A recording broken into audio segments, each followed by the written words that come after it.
So hello guys, ఈరోజు అయితే మేము మా సొంత ఇంట్లో ఉన్నామన్నమాట. ఇది దేవనగరంలో ఉంది. దేవనగరం అనేది మాకు సొంతం కాదు, కానీ మా ఊరైతే ఇటు నుంచి అదో 2 కిలోమీటర్ల దూరంలో ఉంది.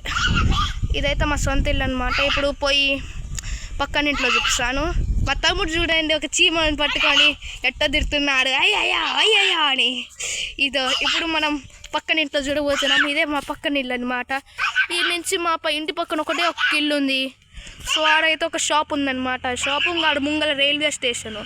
రోజు రైల్స్ పోతుంటాం, ఆడనే దిగుది మేము ఈ ఊరికి వస్తుంటాము. సో ఇప్పుడు మనము మేడ మీదకి వెళ్ళి మొత్తం డిస్కవర్ చేద్దాం. మా ఇంటి వెనకాల ఏముందో అంత చూసేద్దాం. మీడి తోటను చూసి షాక్ అవ్వచ్చు, కానీ షాక్ అవ్వడానికి రాక్ అవ్వాలి.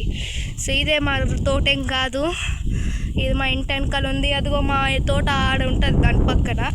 మా మమ్మీ ఏమో బొబ్బుల్లో నీళ్ళు వస్తాయో రావడం చెక్ చేద్దాం పంపించింది, కానీ ఏమో నీళ్ళు రావడం లేదు. ఇప్పుడు నేను కిందికి వెళ్తున్నా. సరే మరి, బాయ్ ఫ్రెండ్స్, నెక్స్ట్ వీడియోలో కలుద్దాం.